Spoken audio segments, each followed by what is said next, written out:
All right. Hello, everyone, and welcome to the stream. Hope everybody is doing well again. I've got a few things I want to talk about before we jump into the stream. But before we do any of that, I want to just take a quick second to thank the supporters of the channel, beginning with our elite partner, Javier Alazaron, followed by our partners, Go Bullies Inc. and Matt Osgard, followed by the list of supporters you see here on the screen. They are a list of supporters, the other tiers of support, rather, on YouTube memberships, Patreon, as well as Twitch subscriptions. So all of this helps me cover the cost of running the channel up to this point. Things like software licenses, hosting fees, things of that nature. So thank you all very much for your support up to this point. It's greatly appreciated and helps me out a great deal. All right. So, I just kind of woke up this morning and kind of just figured out that I needed to have a little bit of a change, as it were. And so, I kind of looked at where we were at and I was like, I don't know about this. I kind of feel like, the project has just kind of gone on for a long time, and I was just like,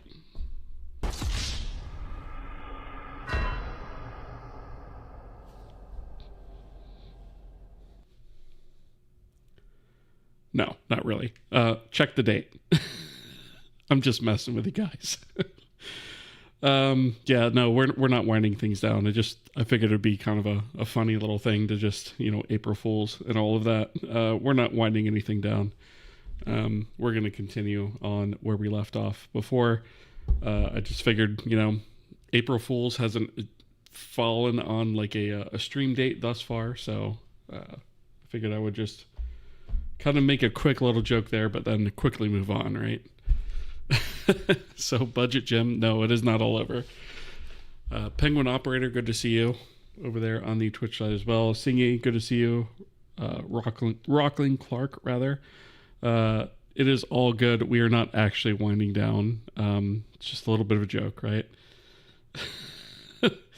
Never reacted to a YouTube notification faster. Yeah, fair enough. Yeah, I figured it'd be kind of a funny little thing to do.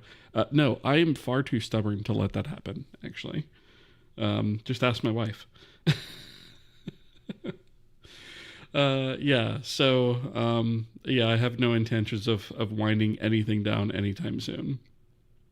But I just figured it would be kind of funny to mess with you guys for a second. Rest assured, though, we are going to be continuing for sure. All right. Well, thank you guys very much for being here. I do appreciate you guys. That can never be too understated for me. So I definitely appreciate you guys being here. So thank you very much for that. Okay. So I think I am going to leave the title up for a little bit, and I'll change it on the VOD after the fact to be a proper episode number. This is actually episode 51, I think. And so I'll update all of that stuff after the fact, but I think I'm going to leave it. I'm going to leave it as is for a bit, just to kind of mess with people as they come in and be like, no, just because it's super funny to me. Trust but verify. It's always what I say. A lot of times the only times people do that is actually on April 1st. They don't actually trust things on April 1st, but every other day of the year, for some reason, it's fine. New SEO optimization tech unlocked. Yeah, that's not a bad idea, actually. That's a terrible idea, actually. It's funny, though. It's very funny. Okay, so put up a days until project sunset timer to sell it for the time in between when someone joins and they can catch that it's not real. Ooh. I might save that one for next year, though. I might actually figure something out that's a little bit, that extends that a little bit further. Like maybe it's a licensing issue or something I ran into. Forget about the quotes. This keyboard sucks. Fair enough. Yeah, we've all had shitty keyboards from time to time. All right. So, couple things on the stream that I wanted to loosely talk about before we get into what we're going to do for this particular stream. Is last stream we were talking about, we were working on rather the open file dialog. So we had put in a console command to be able to open that thing up and be able to select a file, and it would give us sort of the file here. And then in the last stream, we were also making the asset manifest writable. And so we did like 90% of that work on the last stream, or really it was like 95% of that work. And I went ahead and just completed that bit off stream just to get that working so we could actually kind of keep things moving forward. And so now we actually have the ability to write the manifest. And again, I've hooked up a test sort of console function to help us do that. So whenever I type in WM, it writes the manifest. And here we update the manifest file. So if we take a look in here in our diff, we can see here that we have written to this file. And since this metadata and description are not actually read in as actual properties, we're effectively deleting those things. I could add those in. I'm not really worried about it at the moment. We can always add that in the future. But we are properly able to serialize and write the asset manifest file to disk. So that is good. That is another piece of the puzzle that is required to do all of this. And so the last bit of the puzzle is going to be, at least for now, importing different types of assets. So we have the sort of add asset capability. So we do need to exercise that.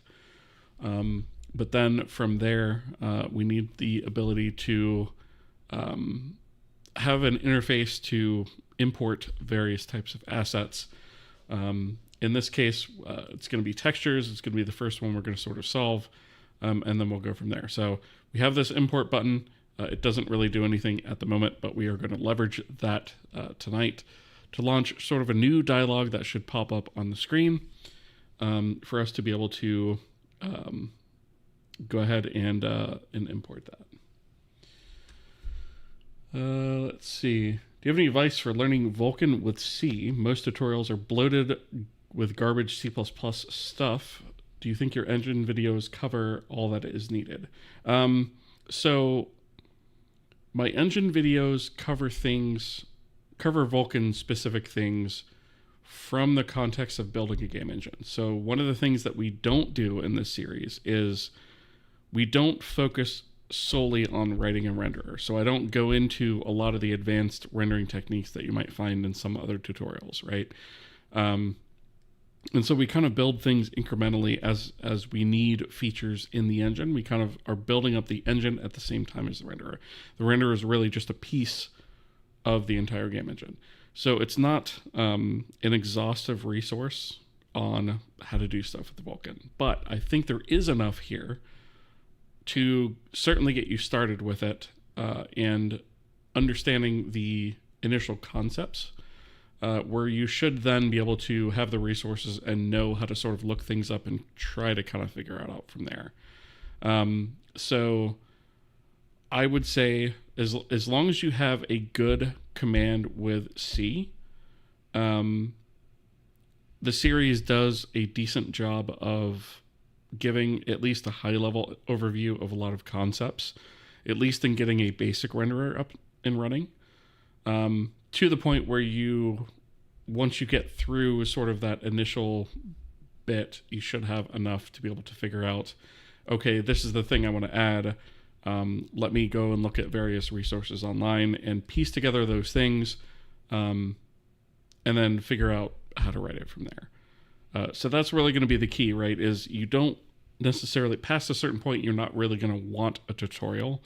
You're going to want to figure out how to take bits of information, either samples of source code or even if that source code's from this series or any other place online, convert it to what is your specific need. In this case, if you're looking at a C++ tutorial, figure out how to convert that to C, and so forth. Figure out what your needs are, figure out how to convert that.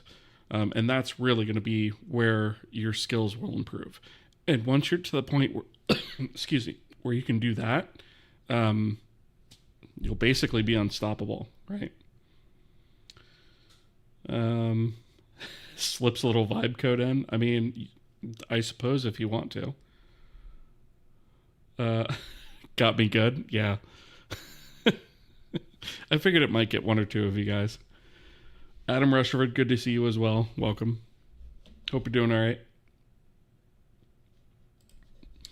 Yeah, so we're not winding anything down, obviously. As you probably already have guessed, look at the date, right? I just thought it would be kind of a funny little thing to put that in the title. So at some point, I'll go back and update the title of the stream and the VOD so that it actually has like a proper episode number and all that stuff. Anyway, so I hope that answers the question there. Let's see. I need a good computer to be able to do graphics programming. Is Vulcan harder than DirectX and OpenGL? Loaded question, but I'll answer that to the best of my ability. So, do you need a good computer to be able to do graphics programming? All you need is a computer that is capable of running those things, right? So you need if you're wanting to target Windows only, then you need something that can run DirectX, which is basically anything these days. Vulcan is kind of the same, although it's a little bit more picky. And that, of course, is a little bit more cross-platform as well, so you can run Windows or Linux.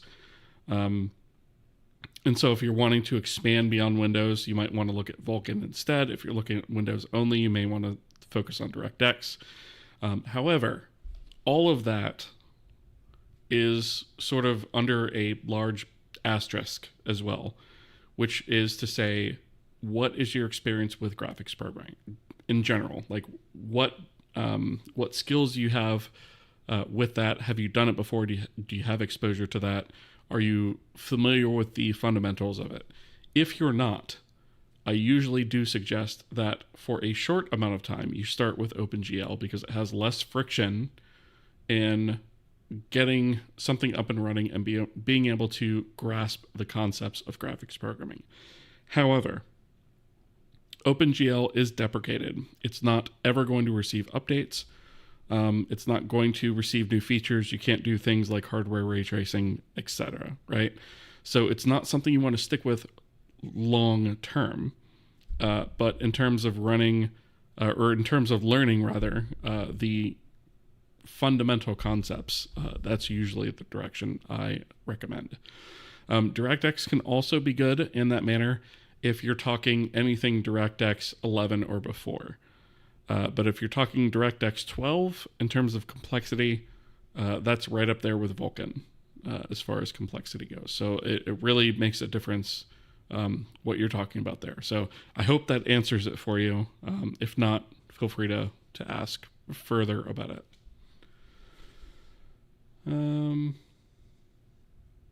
I am doing great. Thank you for asking, Adam. I appreciate that. Finally about the cookbook last month. We'll see how long until I read it. Fair enough. Yeah. I've read through it a couple of times. Although the version I have of it, I think, is for like Vulcan 1.1, so it's pretty out of date. Let's see. In 8 years or less, game engines will be on AI on the hardware. I'm sure there will be game engines that do that, but they'll be terrible. If the current state of AI is any sort of indication of that, they will not be useful in terms of writing an entire complex set of systems using AI. It's just not possible. Did I hear about the new Valve Move? I did read something the other day. What was it that they were doing? I don't recall. With the Steambox engine and royalty-free publishing. I think I saw a headline about that, but I didn't actually read into it yet. So I can't really comment on it yet. I do need to read up on that. I think that's actually in my backlog of things I need to read up on. But if you wouldn't mind expounding and giving me like the Cliff Notes version. Basically a new source-based engine that users can use to create games and publish to Steam without paying engine royalties. See, that's awesome, right? If they are truly doing that, that's fantastic. That's kind of what my goal is here with this. Like, that's one of the reasons I made this, is because it's open source. It's free and open source and has no royalties. And I think that while maybe I'm, not bringing in money like I perhaps could, right, with something like that, I think in the long term, it's better for the community as a whole to have these resources available to them to be able to make this stuff without all of that. Let's see. Is it? Oh, it's source 2. Is it? So they're open sourcing source 2. Is that what it is? You do better with Godot or Wicked Engine already and many more, but no, everyone will want to use Epoch. By the way, the updater shell is released for Epoch. Now you can follow 1 megabit. Zip expands, downloads, compiles, source, and runs it. Nice. I'll have to check that out. I will have to check that out indeed. Let's see. Thank you. I will try Vulcan and progressing little by little. Okay. Fair enough. Yeah, like I said, though, if you don't have exposure to graphics programming, though, I still do suggest you try OpenGL first. Because Vulcan can be quite overwhelming if you haven't had any exposure to it. So take that as you will. First time chatter, Pitforian, how's it going? Pierto with a stream streak of, 20. Wow. Thank you very much for being here. I appreciate that. Appreciate the support and you viewing 20 streams in a row. Thank you. It's like Gary's Mod 2 and has a standalone to create games, free source 2. Okay. Part that sticks out big for me is that there will be a Valve-backed build to publish pipeline, one of the few publishers I'd trust to do that. That's pretty awesome. So that sounds pretty cool. I'll have to read up on that more. Yeah, I've been seeing headlines about it, but again, I hadn't actually read into it, so I didn't want to comment on it. But that sounds awesome. Steam integration is definitely something I'm wanting to do with this engine as well at some point.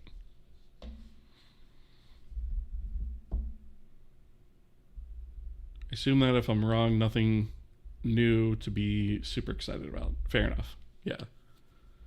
Could be mistaken in my understanding. I'll have to read up on it because that sounds super awesome if that's what they're actually aiming for. We'll have to see. Only time will tell, right? Okay, so let's see. So we have this import button here. So ideally, the way that this should work is our import button should do the same thing as opening a file dialog like this. We should be able to select some texture. And then we get a path back, which is, I should say, if we select a file and click OK, and we get a suggestion or a successful return, rather, then we'll say we'll get a file back, such as, if I click this guy, click open, then we'll get a path to that file, and then we should be able to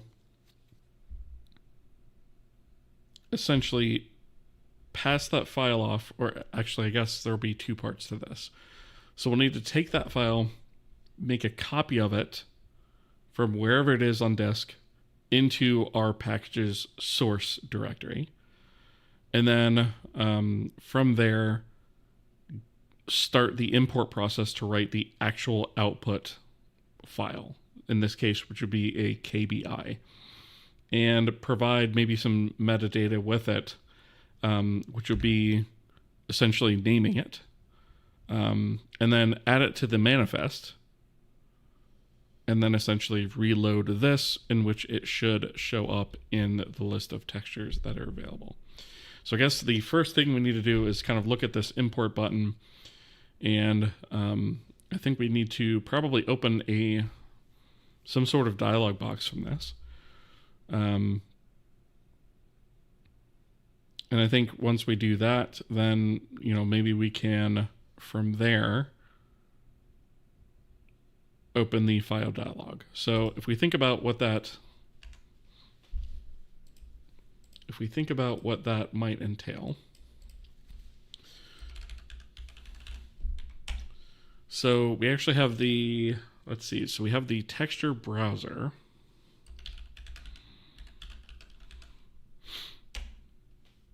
And within this, we have the import button. So this is right now is the equivalent of the texture browser cancel button being clicked. So what we actually want is, I think, oh, wait a minute. Did we already created a function for this. We actually just didn't hook it up. Texture browser import button clicked. Oops.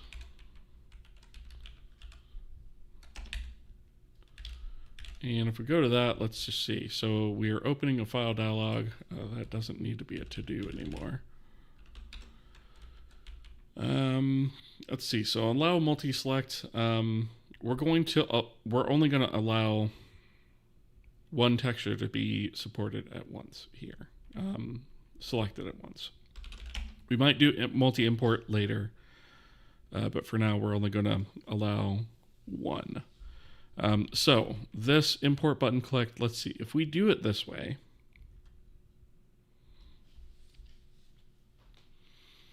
I guess what we could do, instead of like a dialogue and then another button to click, maybe we should just open the file dialog, allow the selection to be made, and import the thing. And then maybe from there, we allow the texture to be renamed once you select into it. So like, close out of this prematurely again. So if we reopen this,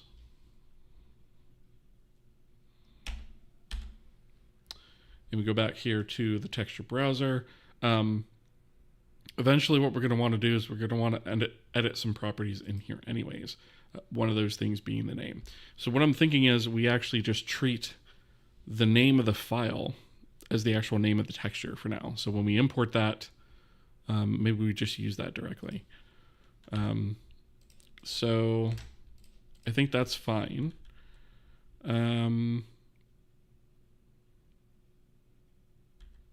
So let's see, we get the result. So I guess what we would need to do is we would need to say if result success, then we do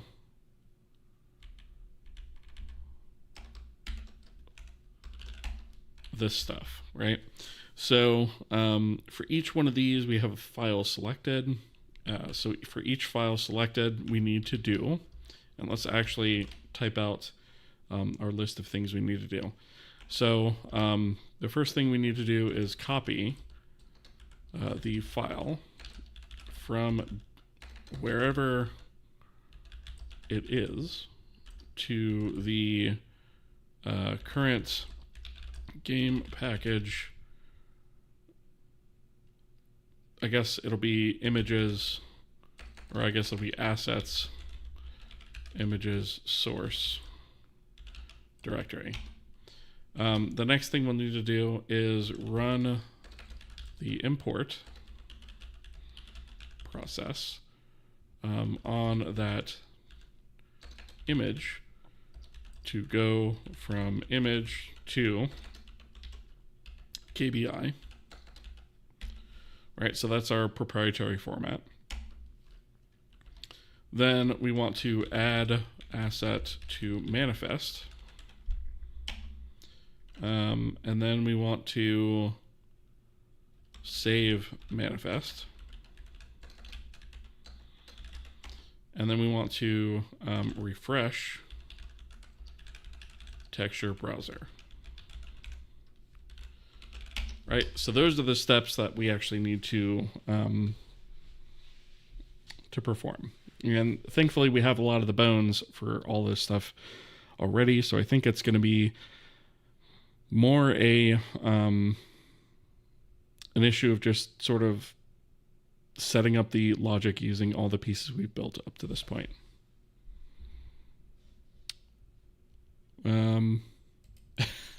Zombocom. I catch that reference, by the way. That's hilarious. Import Axios JPEG. I love the reference there. Zombocom. I haven't heard that in years, man. Let's see.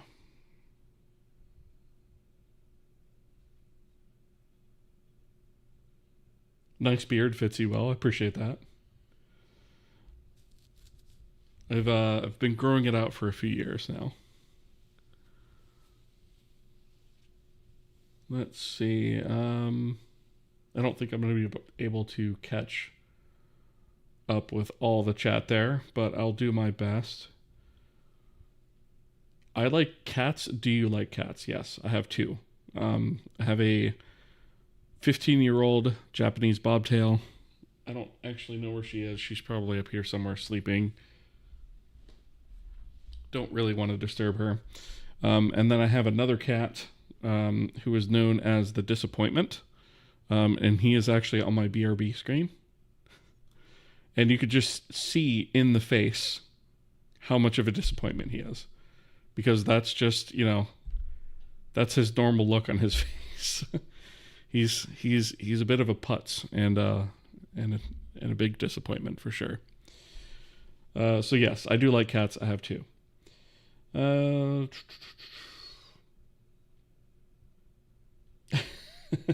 Yeah. All right. What are we doing here? So welcome, by the way. So at the moment we've built all the pieces I think that we need to get our texture imports working. So I'm just kind of scaffolding out some of the to-do notes of the pieces that we need to sort of glue together to make that happen. So we need to copy the file from wherever it is to, well, I guess I can give you a quick overview of what we're doing.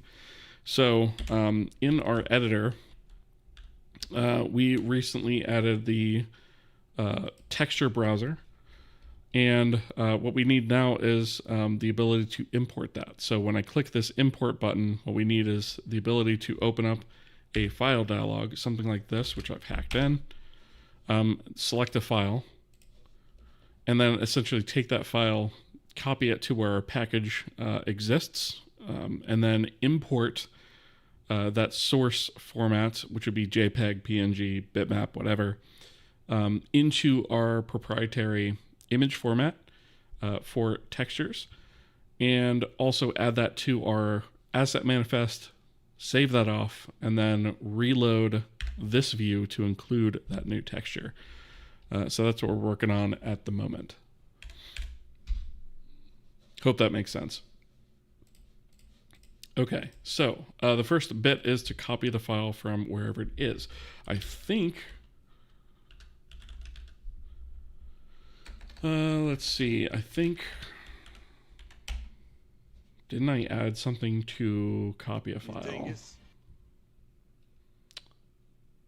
Let's see, we have read.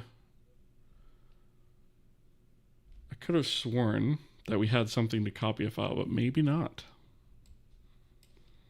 Maybe not. So that's going to be the first thing that we're going to have to figure out. Thank you for the follow, by the way. Appreciate that.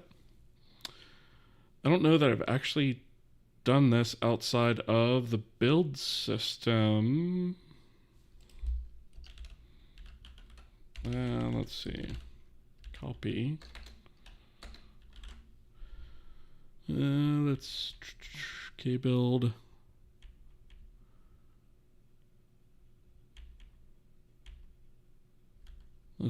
Did we actually do?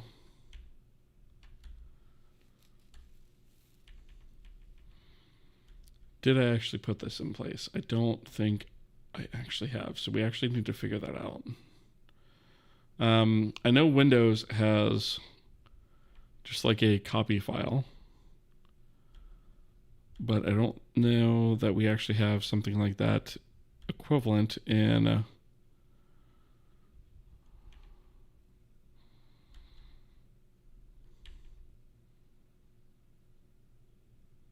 oh, we do have it. Platform copy file. Oh, it's in platform, that's why.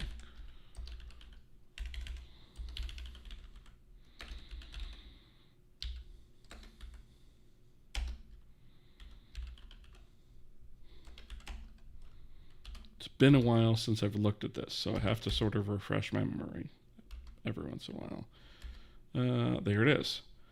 Copy file. Perfect. Okay, so I was going to say, I swear we had something. So essentially what we need to do to handle this first item is we need to say, well, first off, are the two locations the same? If they are, then we can skip the copy step. So in this case, if we had already on disk copied the image file that we want to import into the source folder already, then we don't necessarily need to do that. But if we have not done that, then we need to go ahead and say, well, if we have, if the locations differ, then we need to copy to source from dest and potentially overwrite. Which, do we want to overwrite that? I'm going to say yes. So we essentially need to use, and I'm actually just going to do platform copy file. And so the source is going to be the result file paths sub I. The destination is going to be something that we're going to have to build. So we're going to have to do dest equals string formats, and so the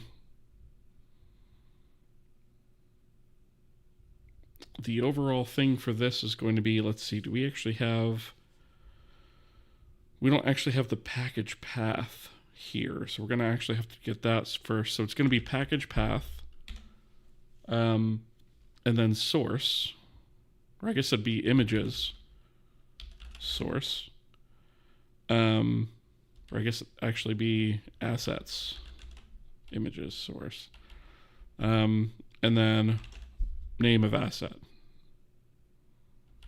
right? And we're only going to want to do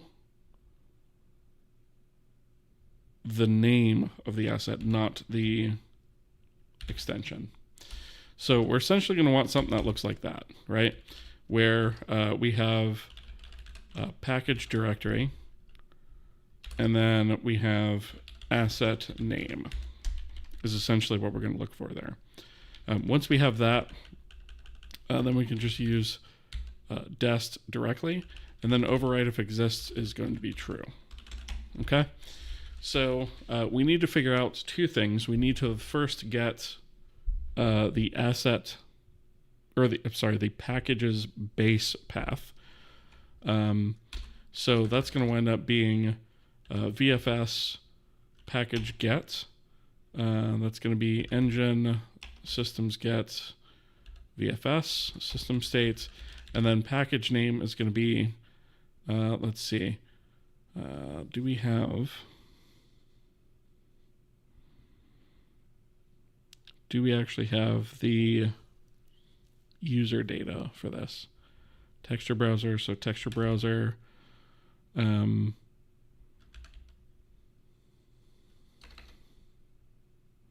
package name. Actually, that's perfect. So game package name is going to be right there. So that's going to give us the K package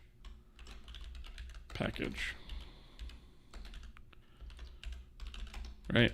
Struct, I guess we could do on that. And then from there, we'll have to get the base package, or the base path, which I don't think K package actually exposes. So we may have to figure that out. Let's see. So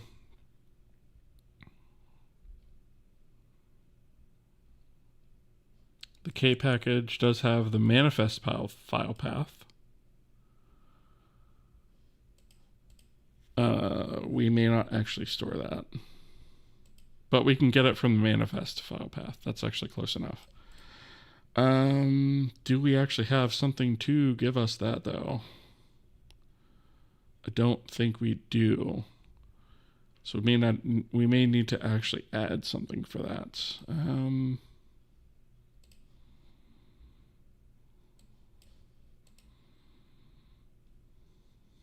Let's see. So I guess we'd have to actually do,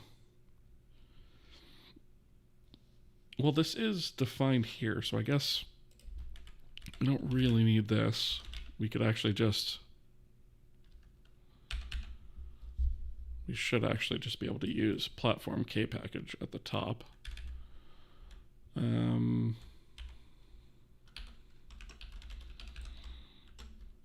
Platform K package.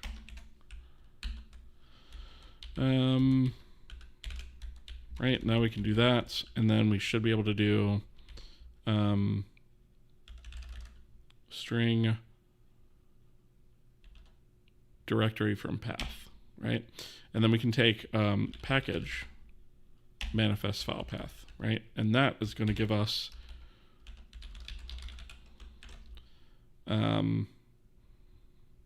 package directory. Okay.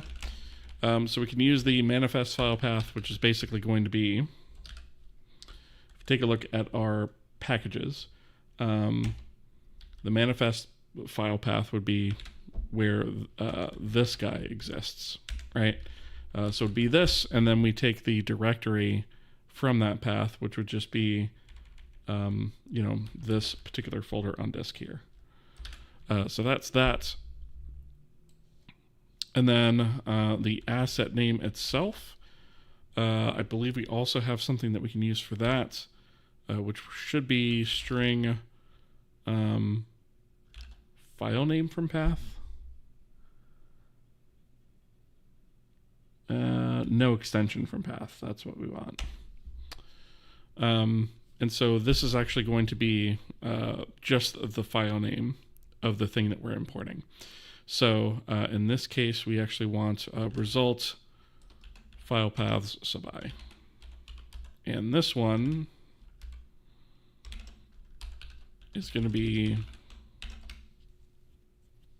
our asset name. Okay? And so with that, we are essentially saying that we want to take the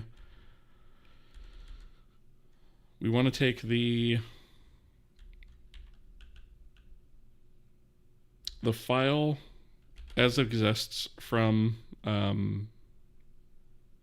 wherever it was selected in the file selector, and we want to copy it from there to our destination. Our destination we build out using the package directory, assets, images, source, and then we want to use just the asset name, and then we want to say KBI is going to be, oh, wait a minute.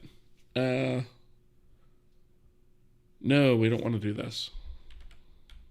We haven't imported it yet. It's not a KBI yet. String file name from path is actually what we want. We want the extension. We don't want to get rid of it yet. Okay, so assets, let's rename this asset file name.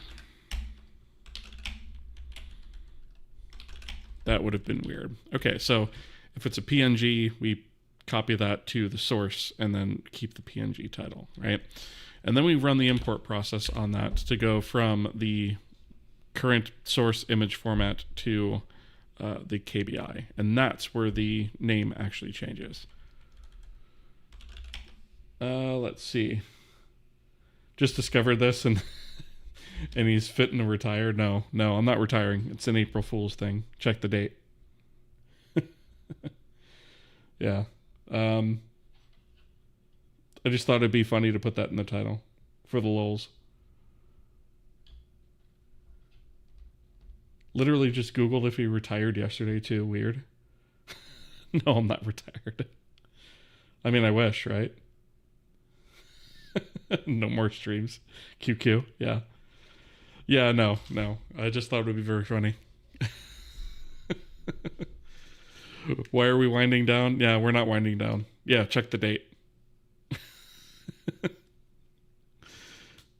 Oh, it's April 2nd where you are already? That's funny. Yeah, it's still April 1st here. So, I guess no matter where you are in the world, if it's within 24 hours of April 1st, trust nothing. Got me, not gonna lie. Fair enough. I appreciate you guys. Yeah, I just figured I would, I normally don't, and I haven't in the past to any extent, but I figured I would do it this year for the lulz. We've been at it for a little bit, right? So why not have some fun with it? Yeah, we're not going anywhere. We are sticking fast to it. I'm far too stubborn to give this up. So believe that.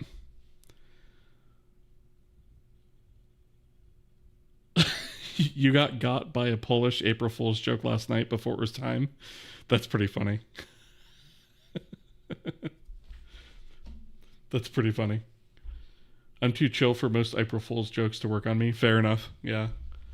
Yeah, and I've never really done it with any sort of anything, really. So I just figured for the lulz, I'd go ahead and throw that in the title tonight. See what happens. But yeah, at some point in the VODs, I'll go back and give it a proper,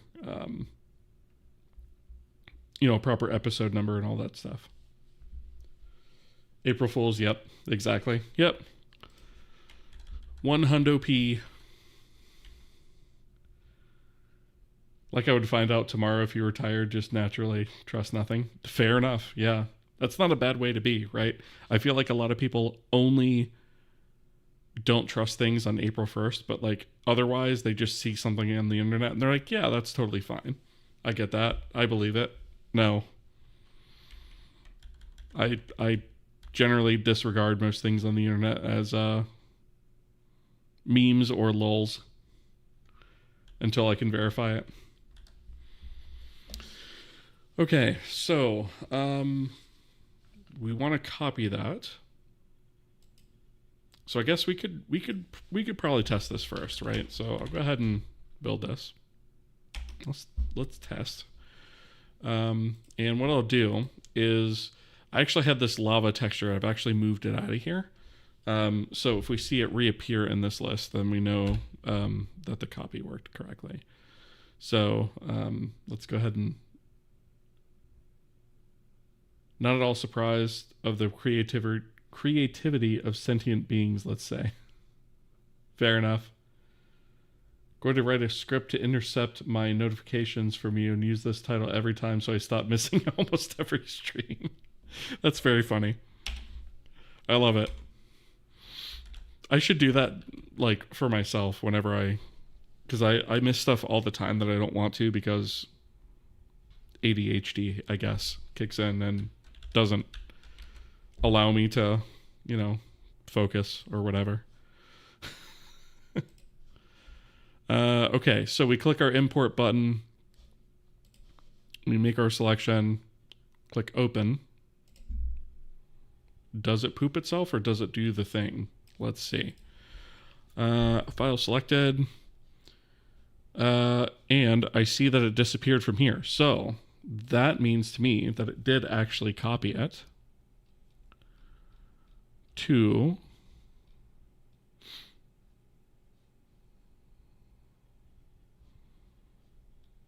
where was it? Right here. Yep, there it is. So if I delete this, all right, it shows up here. Import again. Lava. Open. Boom, our file copy works. Okay, so that's the first part of it. Easy peasy. The next part of it is going to be run the import process. So the import process is a little bit nebulous at this point, we'll say, because it is externalized into a different library. So if we take a look at the way that we have all this stuff laid out, it is under, in this case, submodules, Kohi, and then Kohi tools. And under here we have source, and then we have our importers. Bat this off to the side.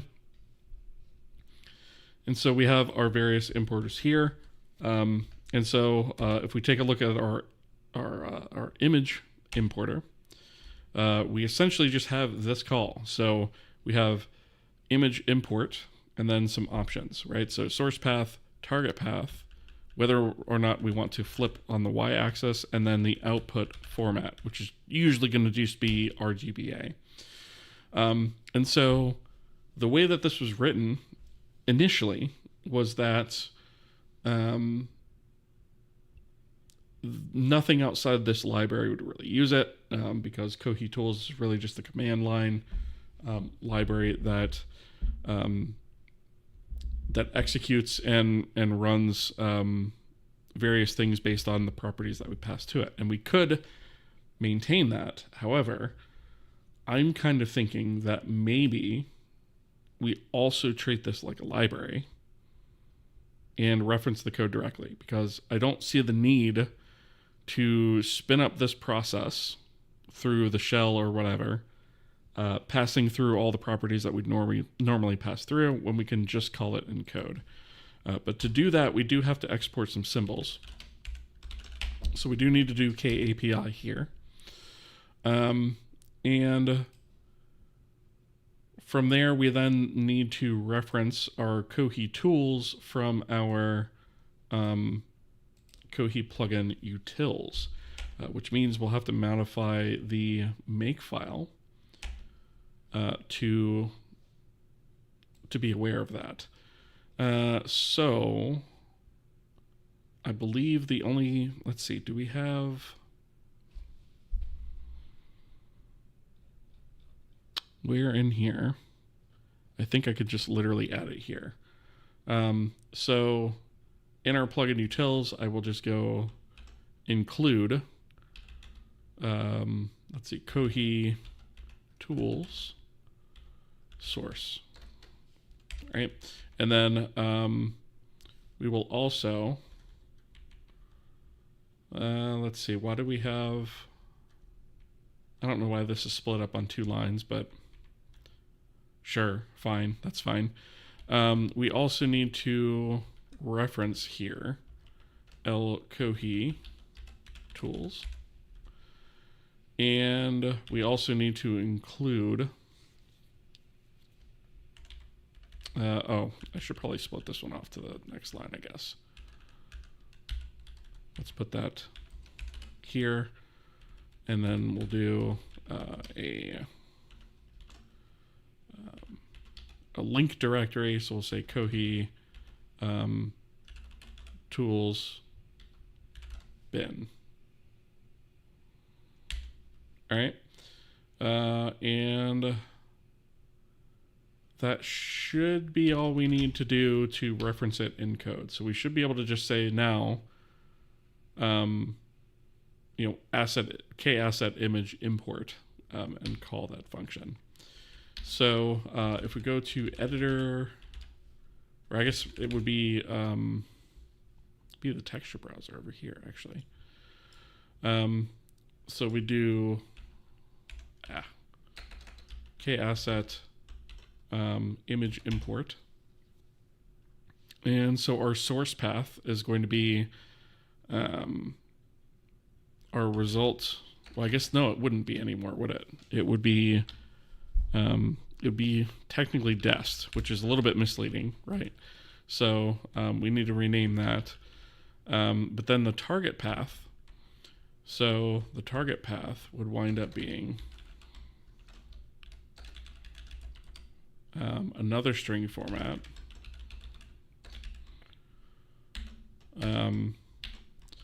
And so for this one, we would want to do, again, the same kind of thing. So we want the package directory, assets, images, but we do not want the source, right? And then we want to output the name of the texture that we're importing. And then we want to append a KBI extension to that, right? So we want package directory, and the asset file name is just going to be asset name this time, and we'll figure out what that is in a second. And so we can do target path. I guess we could rename this target path. That's fine. Flip Y, we're going to default to true for now, and then kpixel format, RGBA 8 is going to be the format that we're going to want to use there, right? Okay, and so we may have to actually modify the way that our build script runs, because I think we need to build Kohi tools before we build the utils, and I'm not sure that they build in the right order, so I'm going to have to figure that out as well.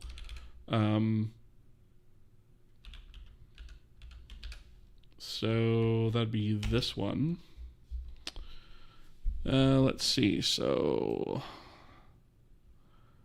this one, utils debug, relies on, do we actually have tools debug is built before it? Okay. Okay, so we should actually be good on that, I think. So asset name is actually going to be what we were talking about before, but it's going to be actually what we need now. So we want, we don't want the extension, right? So we want string file name, no extension from path, and that's going to be this guy, right? So we just want the asset name. And then the target path is going to use the package directory asset name. Okay, so that's fine. And then this, it doesn't know about just because our compile flags text has not been updated yet because we haven't built. So let me go ahead and try to build this real fast. Okay, so kasset import, image import rather. It doesn't know about that. There we go. Just had to reload that. So go ahead and include that file here. And this is external, so we're going to do, oops, these guys. Same with actually all of these except texture browser.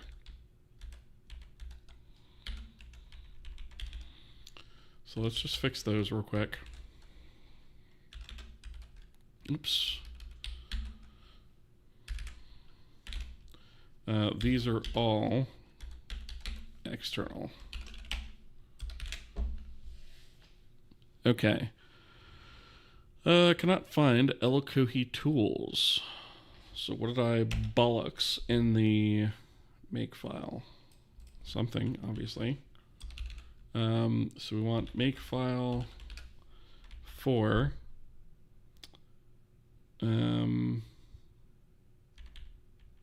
Plugin utils. Did I modify the wrong one?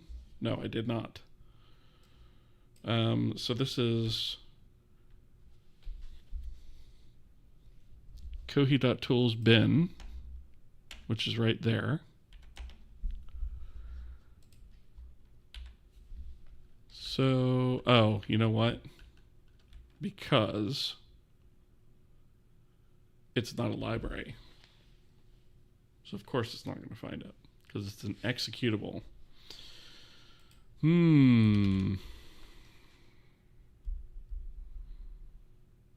Okay.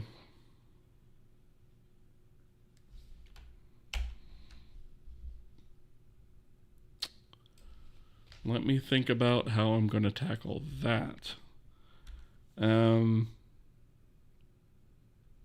Because this should, all the rest of this should work.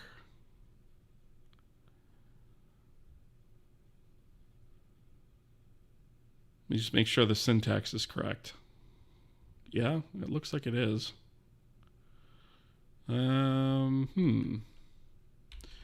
Why are you not working, you dongus? Let me catch up with chat real quick. Let's see.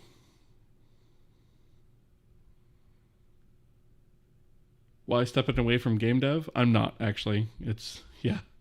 It was just a joke. Yeah, check the date.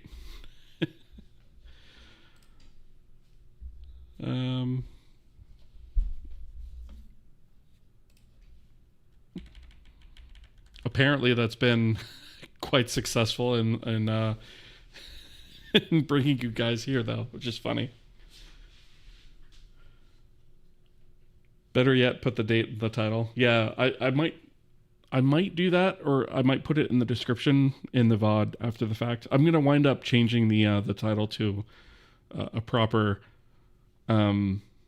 episode number and all that stuff after the stream. I don't know if I can change it midstream, and I'm afraid it'll screw it up if I do. So, had almost a 200 viewer count until I said it was a joke. Yeah, probably. Sounds about right.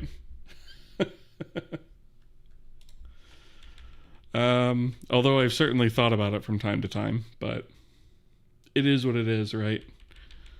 I'm far too stubborn to actually walk away from it. The gang learns about clickbait. Cue Always Sunny theme. Yeah, right. It's like the most clickbaity thing I've put out there in quite a while. And it's terrible at that. Let's see. Okay, so if we have... What is it actually saying that doesn't exist?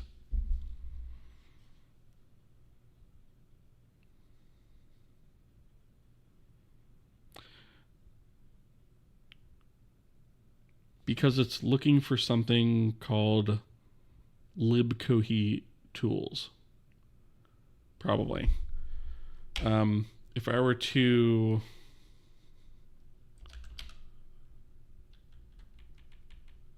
If I were to actually change this...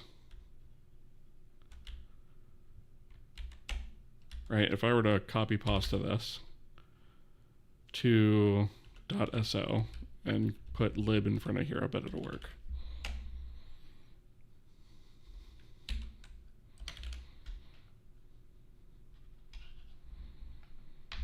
Cannot use executable file as input to a link. Yeah, all right, that's not terribly surprising, but it did find it, right?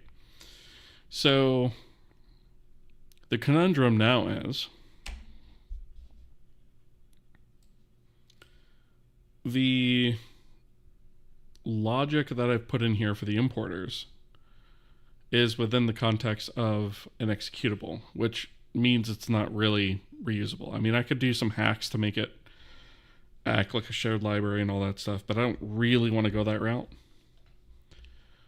So the real question is, do I move around some logic, right? Because we have a few different things in here. We've got serializers, some importers, and some vendor stuff. And then we have the K-asset importer here that basically just ties everything together. which I think, does this actually use, I don't think this actually uses any of those vendor things. So I hesitate to put this stuff into the plugin, but that's almost kind of where I feel it might belong. Because the plugin is a shared library, and I could make tools main reference that as well. So I guess I could move all of these importers over to, excuse me, the plugin.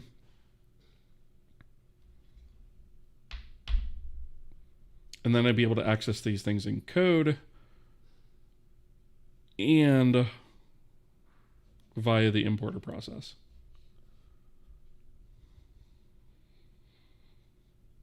Mull around that for a minute. You should have put up an extra OBS scene of a cam of a fan pointing at your computer since you're winding down Kohi. But it's funny. Must have a kid somewhere out there by the way I make dad jokes. Ooh, that's a good one. That's a really good dad joke, actually. I don't have any either, but I love dad jokes. They're the best.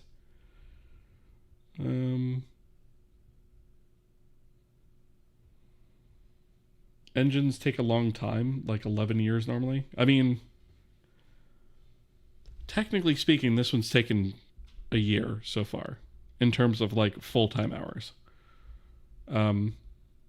It's been 5, right, calendar years, but that's because I put in less than full-time hours, or less than part-time hours even, really, per week.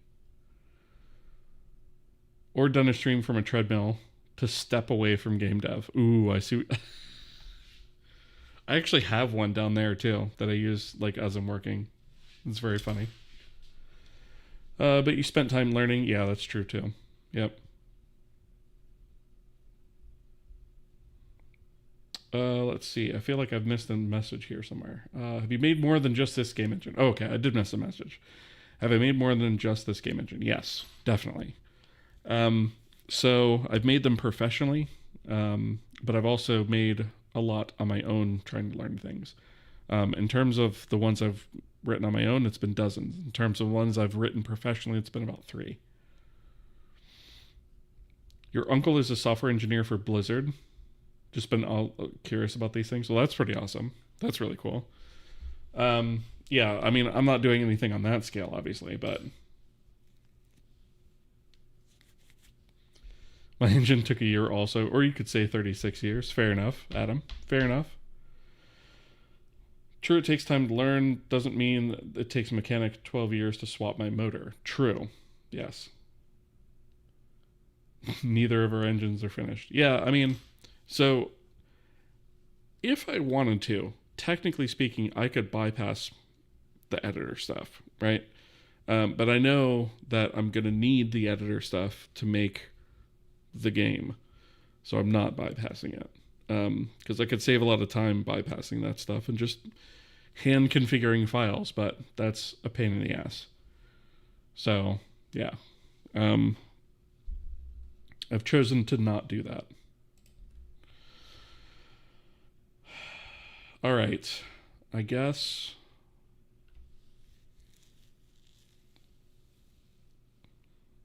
I didn't want to do it, but I'm going to move all of this stuff to utils. So our serializer too.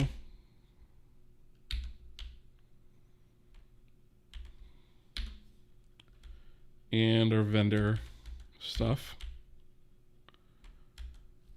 is going to exist in utils.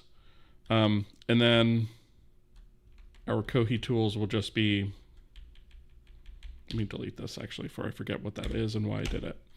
So our Kohi tools will just be a command line utility that references this library like most of the way that our other stuff works.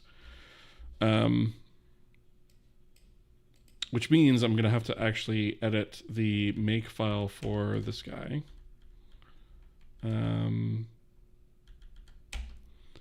So this is actually going to have to know about So we're going to do L.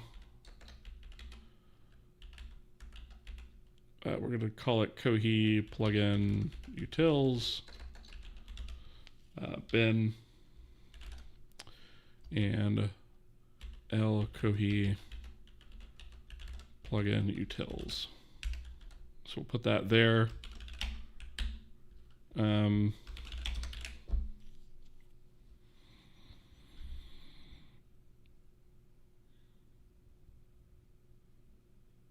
No rule to make. Oh, you know what? I'm gonna have to do a clean on everything and rebuild because I'm moving so much stuff around.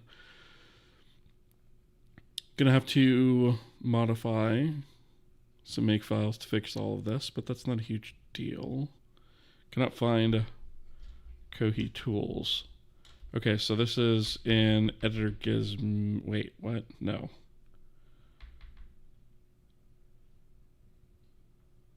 What are we trying to launch here or link here? Kohi tools. Okay, so it could not find.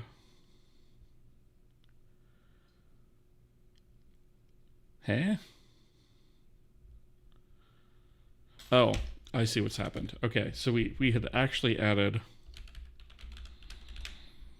to the make file for plugin this stuff, which actually we don't want anymore. Let's see here. And I think we actually, what did we do? Put a space at the end of this? Yeah, there we go. And then we don't want to add this include either. Okay. Okay, so K-asset importer cannot find importers. Okay, so that actually makes sense. So these now are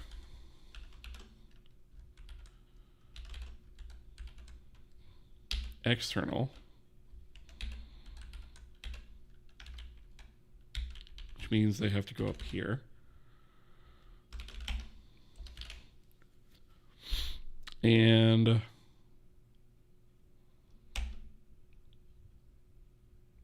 did I not modify the makefile here to include that? I thought I did. Let's see. Plugin utils. Oh, I didn't add the includes. Okay.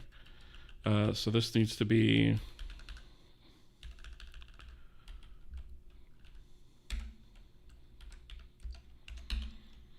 added here. So this is going to be plugin utils. Okay. And what are we failing to link here?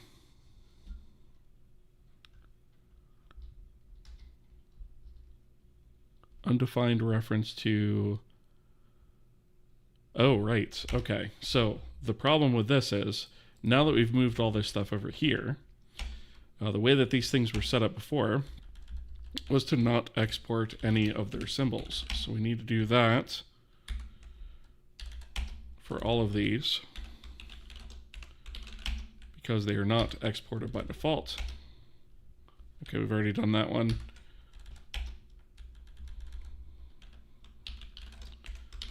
So that the command line utility can access them. So that's going to be true for this as well.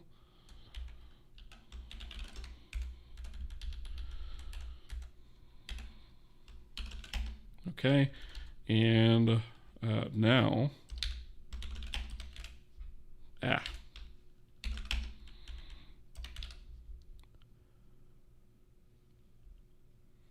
STBI load from memory.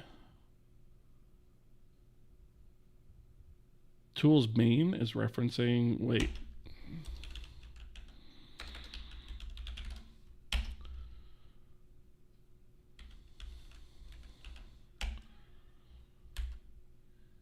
Oh, I'll be dipped. We are actually using that here. Okay. And I feel like this is something we probably also, like this combined texture maps thing should probably also eventually be moved. I don't know that I want to move it now, but I feel like it needs to be, maybe I should just move it now. Rip off the old Band-Aid, as it were.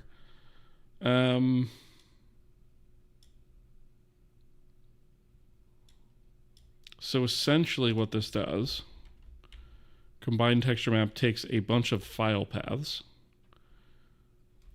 or a bunch of arguments rather. This is not ready to move over yet, and I really don't want to spend time on this on camera to move it over. All right, I guess what I'll do, I'll copy these vendor things back for now.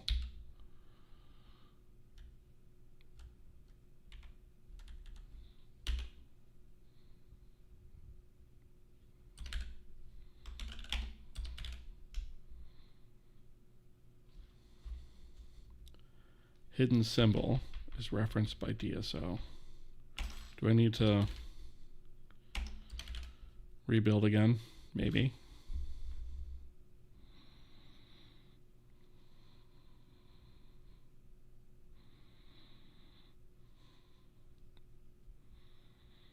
I might actually have to go into that directory and remove that stuff. Great.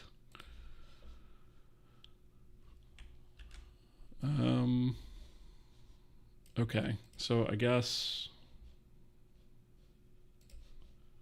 if I go into, let's see, that's bleating about specifically in Kohi tools. So if I go in here into Kohi tools and delete all of this stuff and try this again. No, that's not it. Okay, so let's see. What is this error actually trying to freaking tell me here?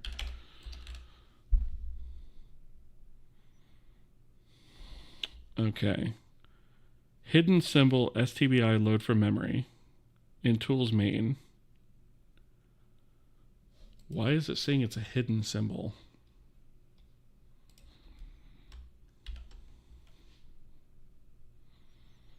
It's definitely not hidden.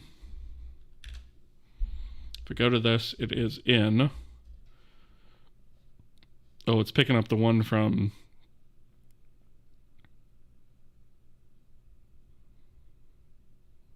Oh, weird. Why did I need then... Maybe it's because it's in both. Maybe I don't need the vendor stuff over here.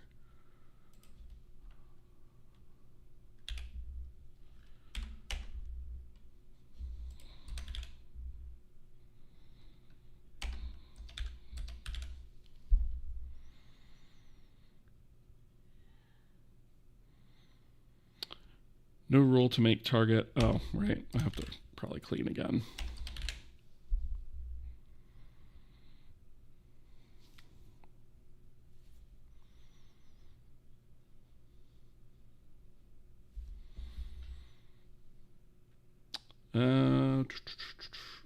Hidden symbol is referenced by DSO.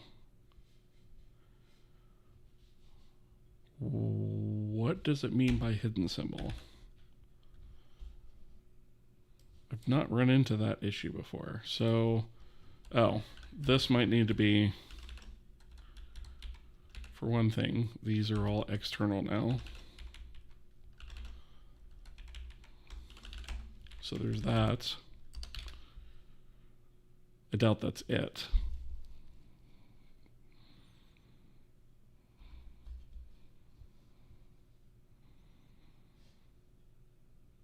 Lib Kohi. Wait.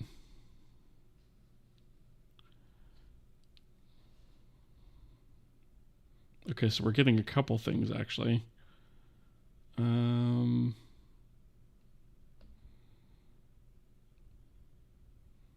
Oh, right. I forgot all about all the ASEMP stuff. I'm going to have to move that over as well. Okay. that's going to be a next thing I'm going to have to handle. Source tools main CO.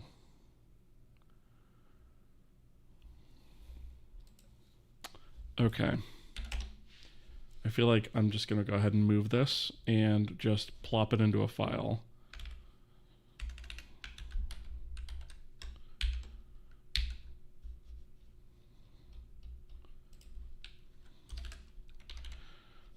So, I guess I'll just do a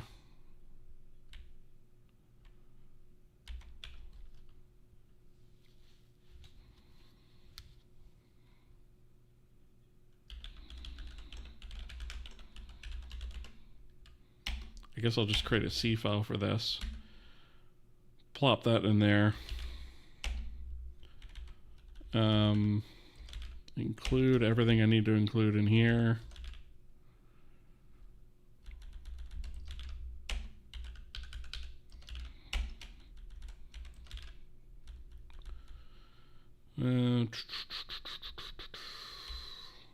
STBI load. Oh, right. I'm going to have to go back to here for this.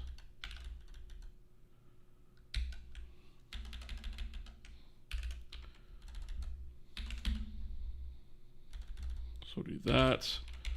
These need to actually be changed back to this. And I feel like there's another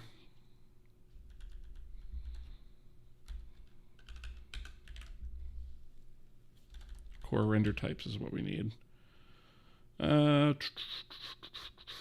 Yeah, let's take that and also put that here.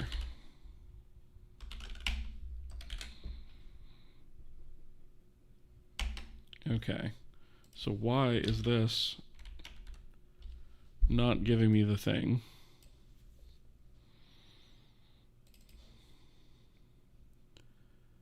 So we have core and runtime here, and then we have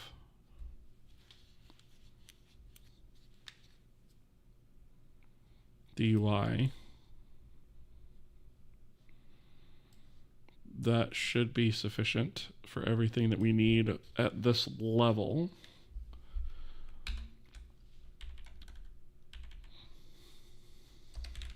Maybe I need to clean and build again. Orshi, how's it going? How you doing, buddy? Yes, April Fools, for sure. Jeet, how's it going over there on the YouTube side? Good to see you. I am well. Thank you for asking. How have you been?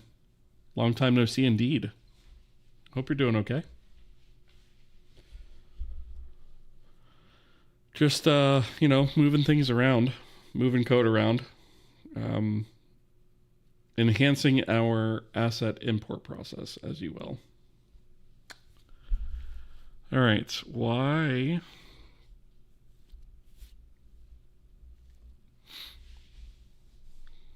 Oh, well, maybe because I actually need to take this and move it to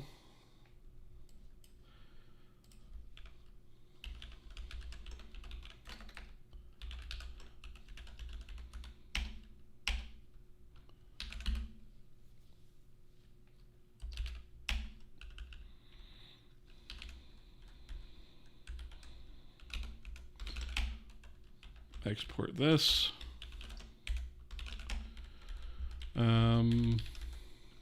And then do a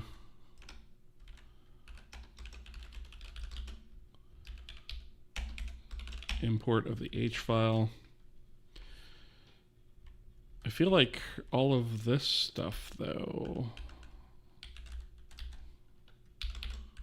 is external. So let's go ahead and update that.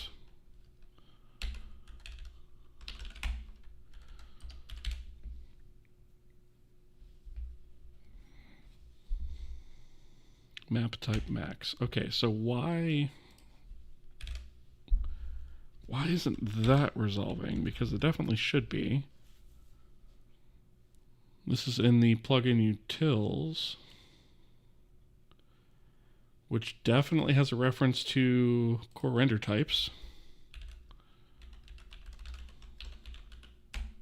Oh, is that not where channel map is actually stored? Okay, maybe there's something else in here that we forgot. I don't think so, though.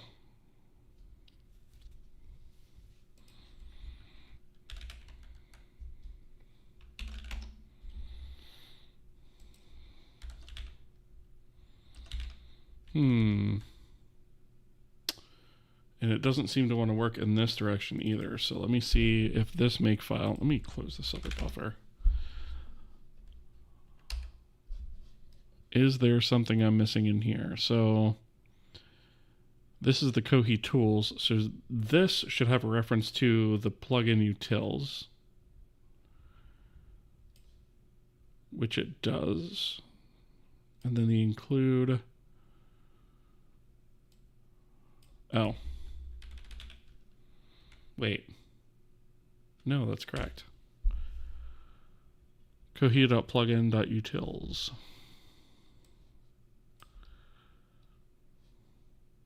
Yep, there it is. /source. So the include and the linker flags have been updated for the Kohi.tools.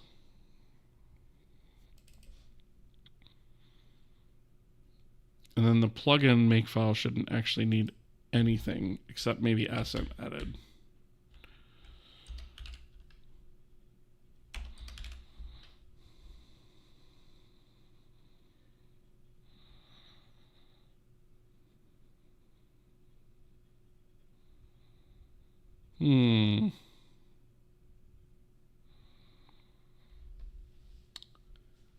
Could you easily add a game over chat command to explain the April Fool's joke and add it to the title? Yeah, I suppose I could.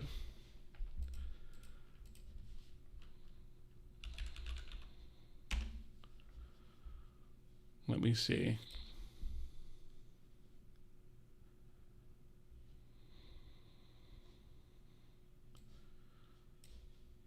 Although, if I add it to the title, I feel like, well, okay, yeah, I get what you mean.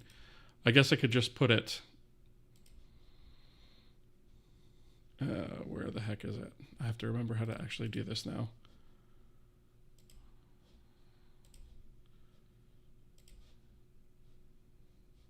There it is, commands.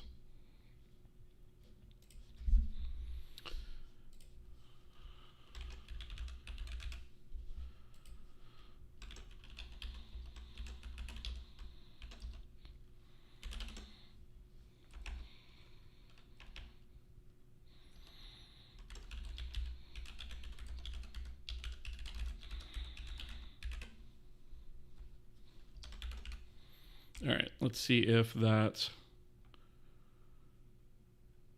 works.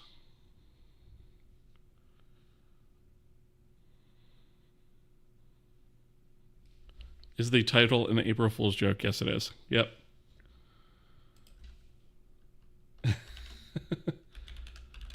Let's see if my bot will actually do the thing, though, because it's not been great about responding to commands lately. Does not seem likely.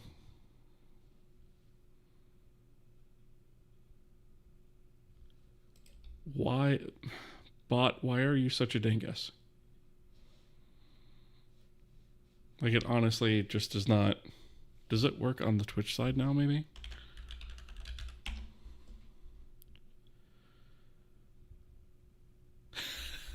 Better April Fool's joke would be rewriting the engine to C++ 26.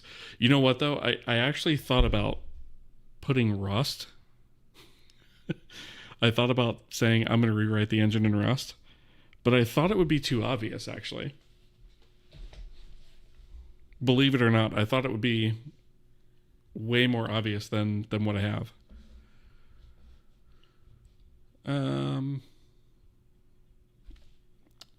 I don't know. I guess the Streamlabs bot is just sucking about doing commands today because it just does not want to... Like I added the command there, but I don't know why it's not doing the thing.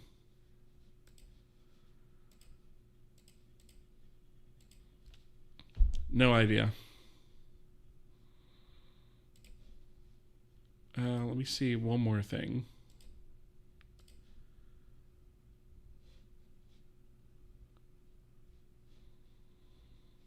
Yeah, it should work on both sides, and it works on neither. I have no idea why it doesn't respond to commands. It just does this sometimes. No idea. I don't want to spend too much time on it either. Writing epoch in C++ 26 later on.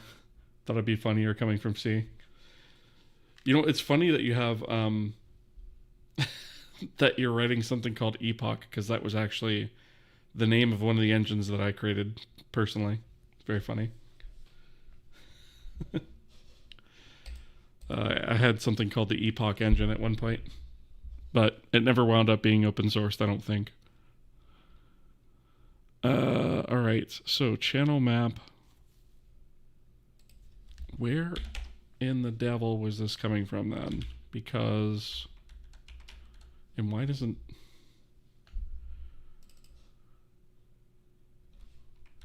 so it added the flag there.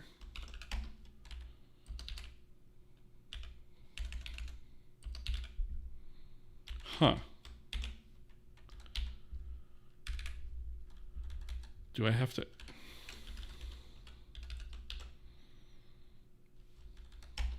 So that picked up on it.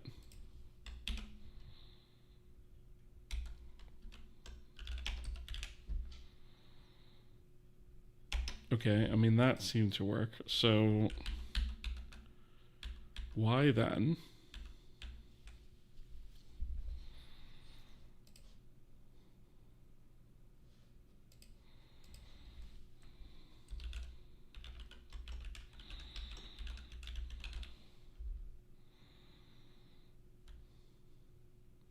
Oh, that would be why.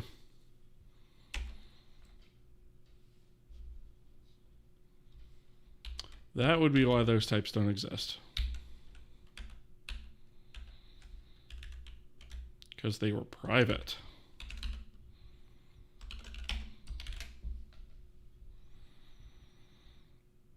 Okay, undefined resources. Okay, so undefined references rather. QI. Why is that? So what's bleating about this?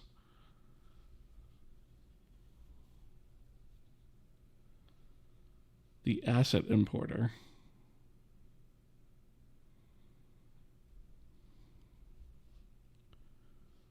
Wait, why does this need to know? Undefined reference to, this is all KUI stuff. Why? What is asking for that?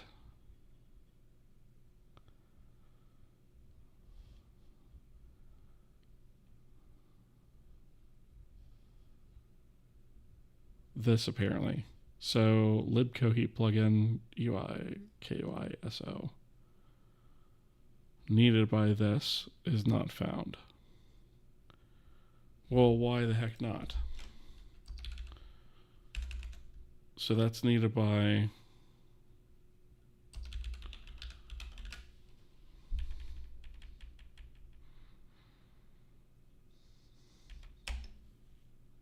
plugin utils, right?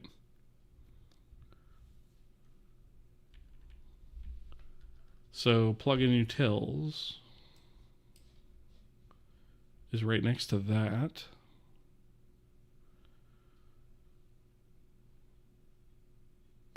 What am I missing here then? Big Boy Games Official is raiding with a party of 21. Thank you so much for the raid. How goes it? What did you get up to on stream? Welcome, raiders.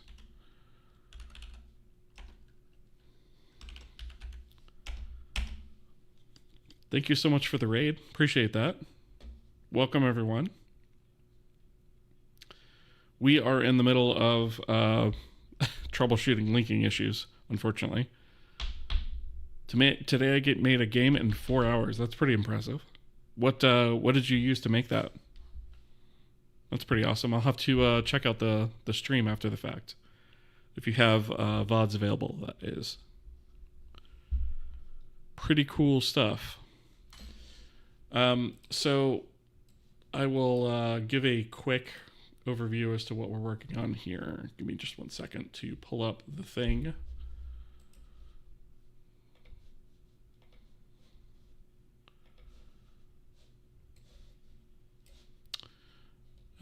Let's see.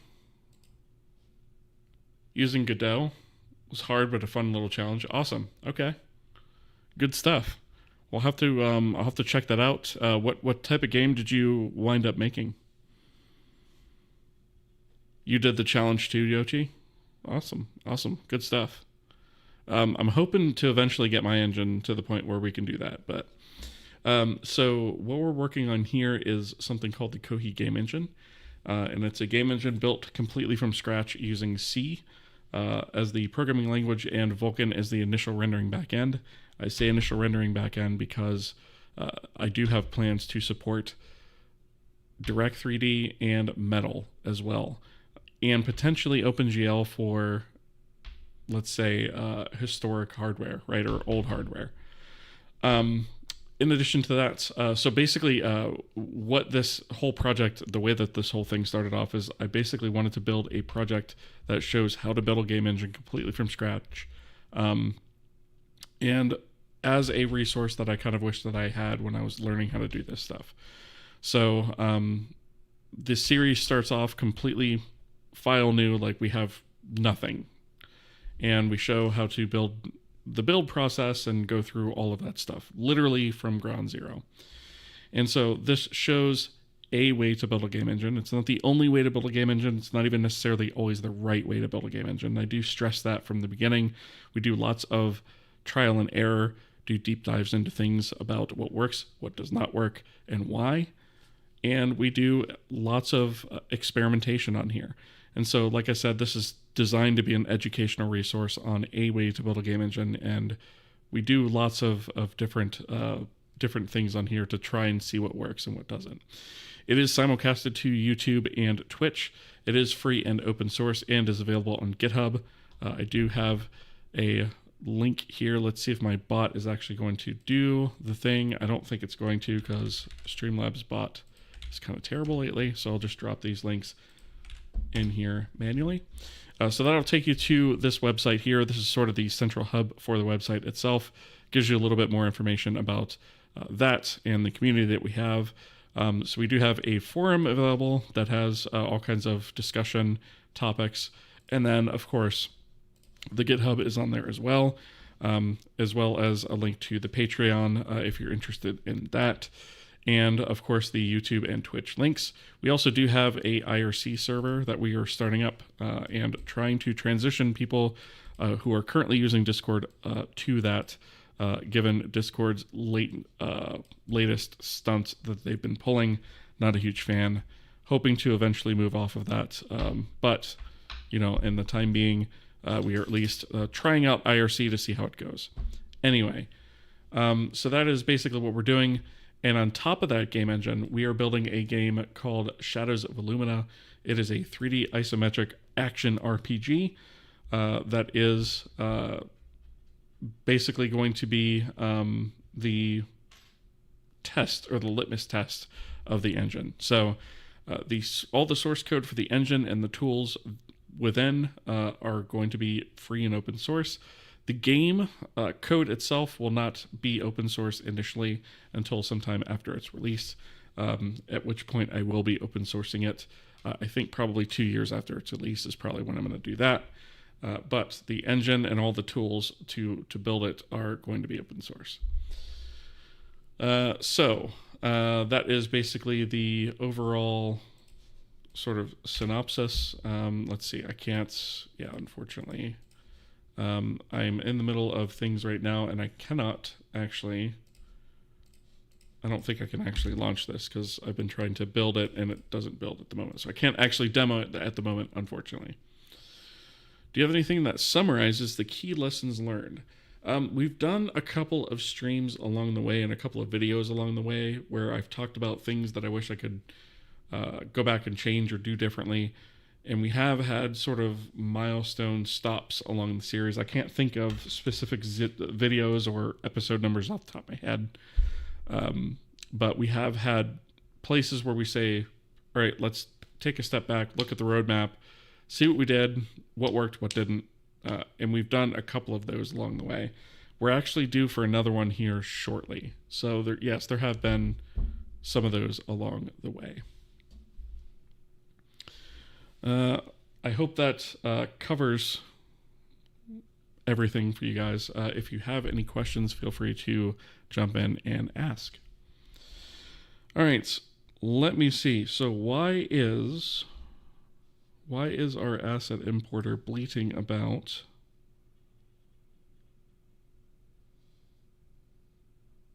our plugin utilities not being found? So that should be, let's see, so we have, this is the plugin utils.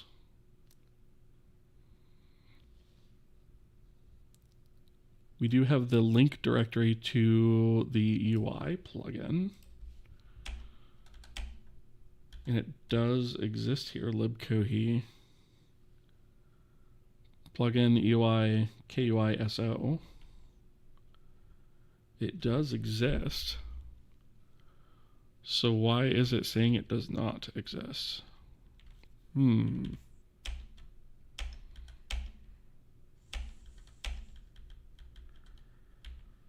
So that's needed by plugin utils, which we do have the make file open already.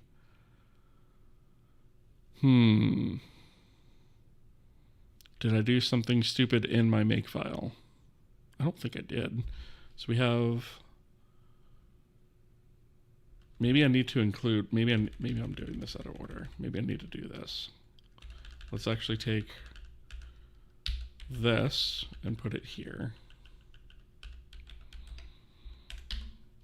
Make files can be kind of picky sometimes.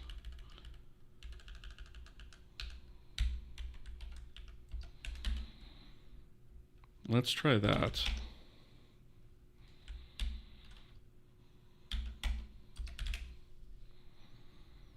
I love build issues like this. And they always happen right before I get rated too. Every time. Right when I need to like seriously demo something. Which is perfect. Okay, so what I don't understand though is why can't it find that? I feel like it's going to be something really stupid in here. So it's finding the core, it's finding the runtime. You dingus. Thank you for the follows. Appreciate that. Welcome. Plugin UI, KUI. It is right there.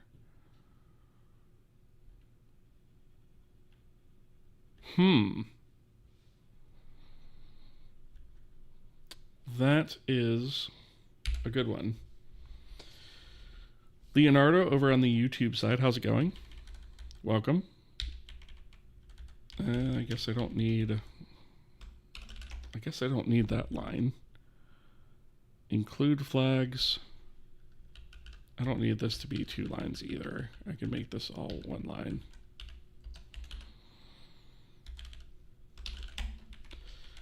So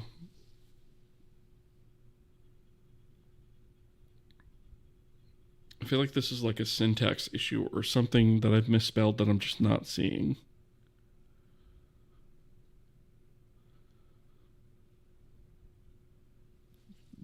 But I don't actually see it. Let me try, I guess, doing a full rebuild again.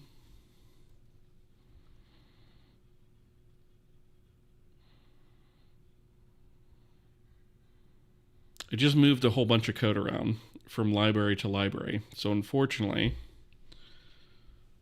it looks like I've bollocksed something along the way. Let's see if there's an issue further up. I don't think so. These are all just warnings. This is talking about version stuff. I'm not really worried about that. Right here, even it says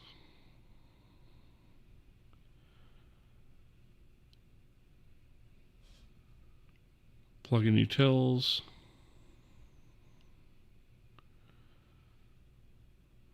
Wait, plugin utils.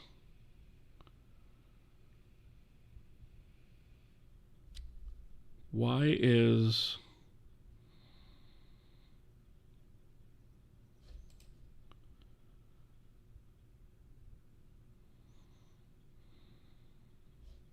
where is the UI in here?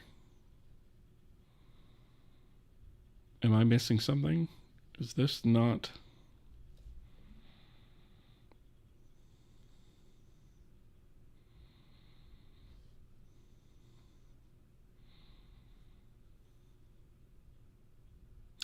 Try using RPath or RPath link. No, I don't think that's the issue. So the problem is, it would seem like our utilities library, which is here, which also includes our editor and whatnot, is not able to reference our UI library. Do we have a circular reference here by chance? Maybe that's it.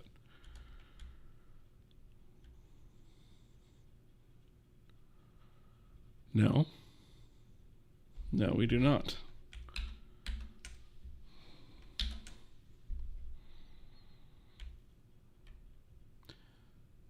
So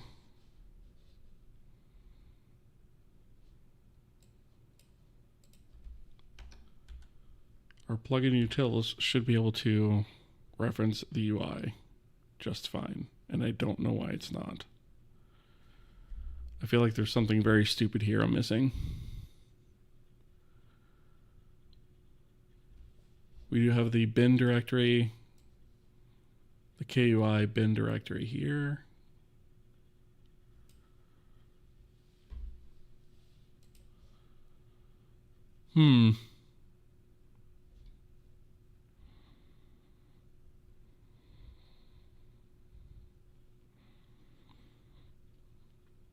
But why, though?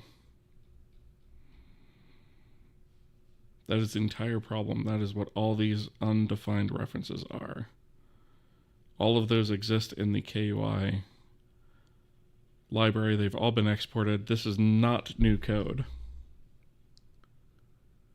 What about the utils directory? What do you mean? I have a feeling it's just like something that's like right in front of my face that I'm just completely missing. So this is the plugin utils makefile, right? Which is what is making all of this stuff down here. And it has a flag set up so that the linker can reference the Kohi plugin UI KUI bin, which is right next to it, right? So that's here. And there's the SO file right there. And then here we actually have a reference to the library itself. So Kohi plugin UI KUI, which just doing -L on this platform fills in the lib at the front automatically and automatically appends .so. Thank you for the follow, by the way. Appreciate that. Welcome. When are you planning to update your config to NeoVim 0.12? I guess when I have the need. I guess I'm going to have to do it at some point. I don't update my NeoVim unless I have to, generally. So.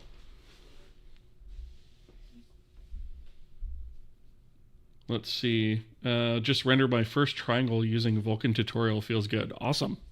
Congrats. That's a huge first step. It's definitely a huge first step in graphics programming, especially once you've done all of the legwork in Vulcan that it requires you to get to that point. Yeah, that's awesome. Good stuff. Been thinking of trying NeoVim using C-Line currently. Yeah, I switched to it a few years ago and never looked back, frankly. I definitely prefer it. It's my daily driver for not only the stuff I do at home, but also work as well. I'm just a lot more proficient with it. Coming across this project inspired me to work on my own stuff. Well, that's awesome. Welcome both of you guys, by the way. But yeah, I'm glad to hear that. Have you tried Emacs? I have not tried it recently. I tried it a few years ago and did not... I was not in love with the default key mapping, I can say that much. But did I really give it a fair shot? No. So maybe at some point. But frankly, I've been using Vim for a while and I just prefer it. So I don't really have a reason as of yet to look for something different. If that makes sense. Okay. I feel like I'm missing something incredibly stupid here. So what I might wind up doing is actually just pushing what I have to the 0.12 branch, since that's a dev branch anyways. And then when I figure out whatever it is, I'll push that as a separate commit. So it'll be super obvious what it was. Because I really feel like this is going to be something incredibly dingus. Like this is going to be dingus-oriented programming for sure. I just don't know what it is off the top of my head. I'm going to spend a couple more minutes on it and see if I can figure it out. But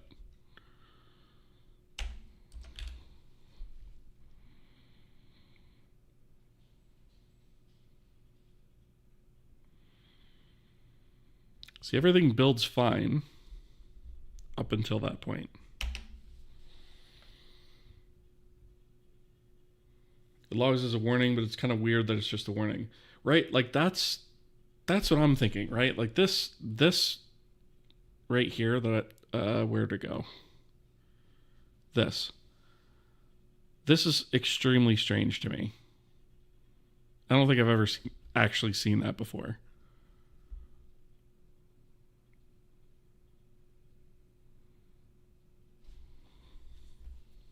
Oh, you know what? Oh, I know what it could be. Okay, so I wonder if we are trying to build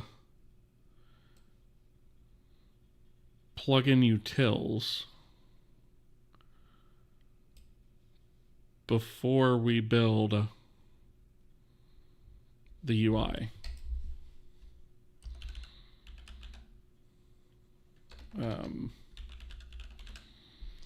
So if I do this one,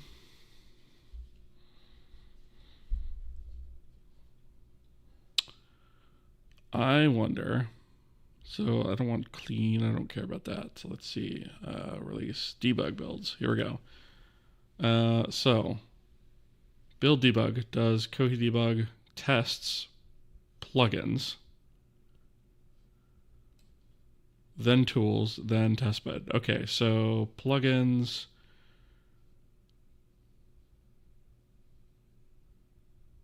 UI, then render utils.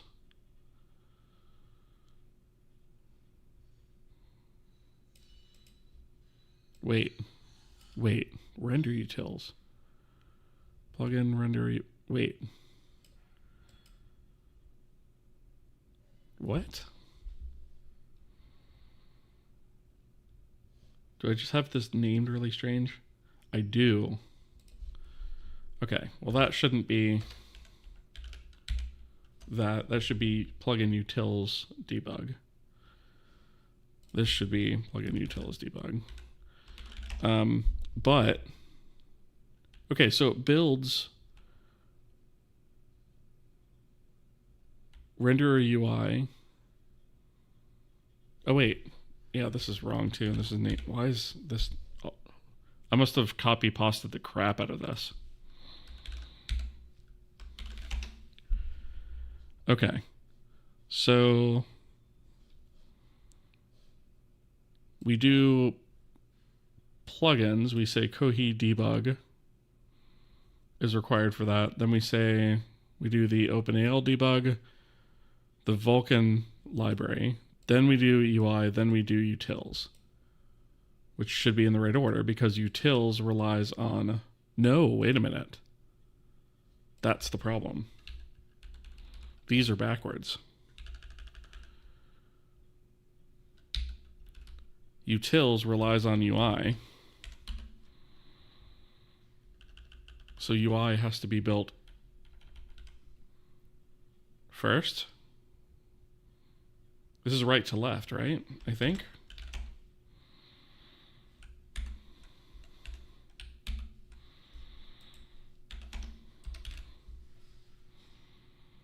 No, that wasn't right.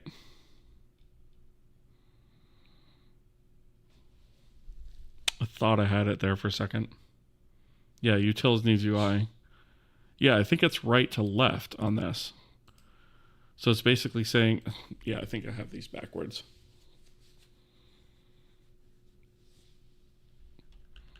So we have utils, which relies on UI. So UI should be built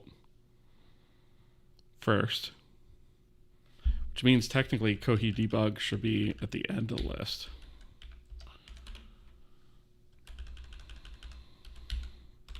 I did just revamp this not too long ago, so I'm not completely surprised that this is foobar. Does Kohi use Metal API for macOS? Not yet. I do have support for that planned in the future. In fact, that's probably the next rendering backend that I'm going to support. So when I mentioned that this is built in C using Vulcan as its initial rendering backend, that's what I'm talking about. And I'm using Vulcan via Molten VK right now to support macOS.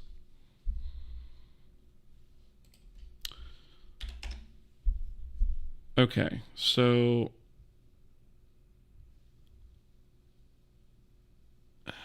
let me see. I feel like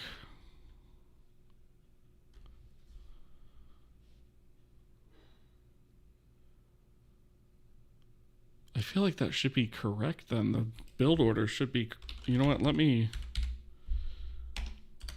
clean and build again.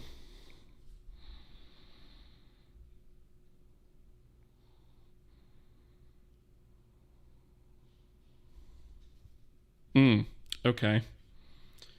Cannot find... Okay, so that is interesting. So now it can't find it. Vulcan works. What is the point of supporting metal for better performance? So, good question. Yes, but also... So, Molten VK is a translation layer to go from Vulcan commands to metal commands. So obviously there's going to be some overhead with that. But also there's some limitations with that because there are things that Molten VK doesn't necessarily support out of the box that maybe metal does. That list is kind of shrinking, but it's also another vector for bugs, right? So I'd be much better off for debuggability and platform support not having that extra layer in between. Molten VK doesn't support draw indirect count. It's very annoying IMO. Yeah, that's a perfect example of something it doesn't support. Yeah. So it's just stuff like that that eventually it just makes more sense, right? And that's part of the reason that I'm gonna do metal next and not direct 3D is because Vulcan runs fine on Windows, but Molten VK has some issues, and I'd much rather have it just work and have a bespoke implementation for macOS.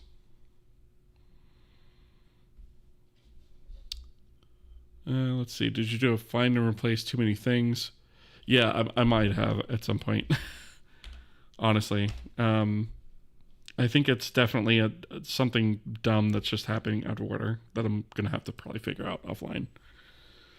Let's see. Are you using this build? Yeah. So it's been fine, but the problem is I moved a bunch of stuff out of tools, which was being built way later in the pipeline, up to the utils library, which is built sooner. And so I think it's just I think it's an order of operations thing. But what did it look like when it last worked? Actually, you can like scrub back to earlier in the stream and see some stuff what it looked like. Unfortunately, I don't have a screenshot. I really need to take some because the ones I have on the GitHub are like ancient at this point. It looks a lot better than this these days. But yeah. Speaking of that, was the UI built in that directory? So yeah, it's built. Well, okay, it looks like it's failing because I guess maybe it's not getting that far. Oh, wait a minute. This is not. Let me undo this for a second here.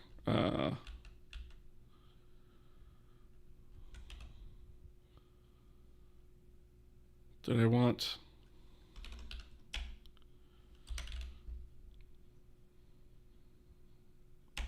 Okay. So here we see it's built, right? With this configuration. But yet, for some reason, I'm getting this, where it can't find it, even though it definitely exists. So the way that the build system works is it steps into each one of these libraries, right? Steps into the folder and executes the makefile from that perspective. So it's basically stepping into this one, saying run this makefile. And oh, by the way, the thing that I require is up one directory and then here and then bin, which is exactly what I have in the makefile. So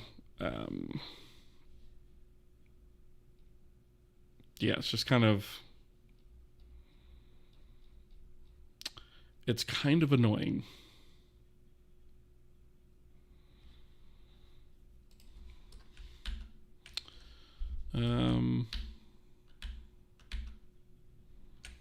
Because I have all that stuff here.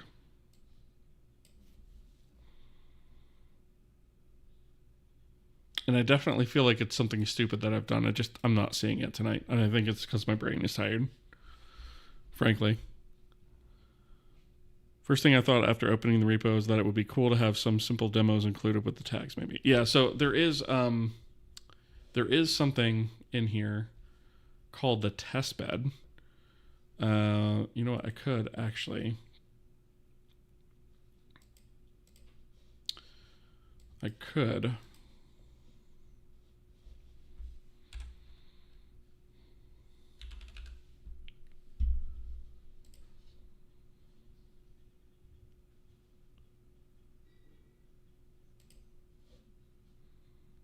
That might run.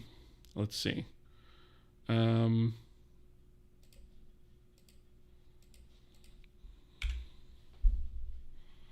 Nope.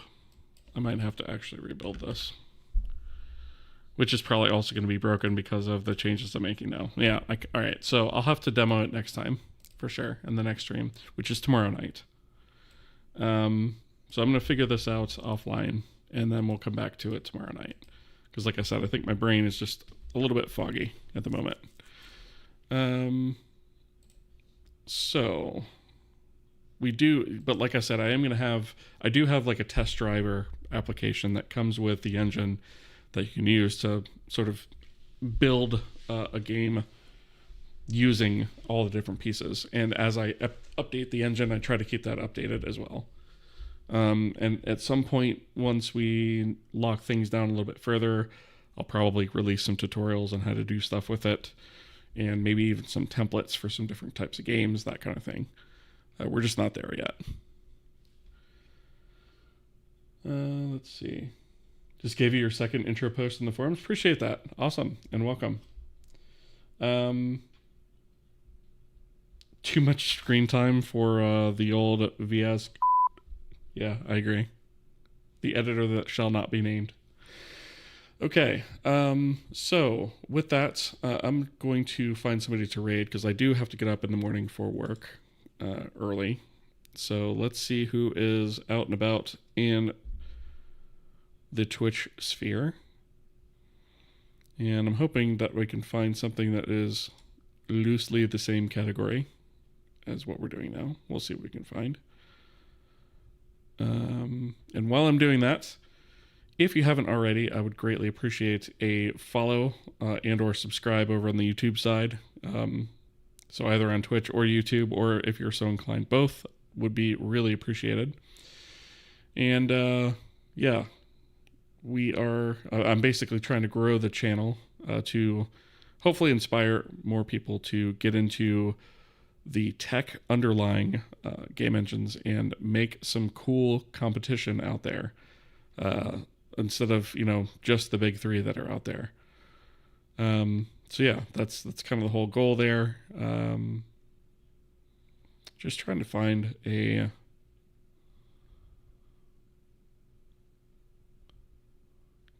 something interesting to raid. Oh, okay. All right. Well, let's go and see. This person's been up for 10 seconds, but they're doing a Vulcan game engine, so let's go see what they're up to.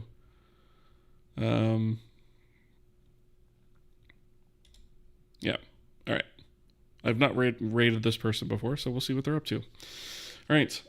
Give them a warm welcome over on the Twitch side. I don't know if they have YouTube or not, but I'll go ahead and drop a link in the chat.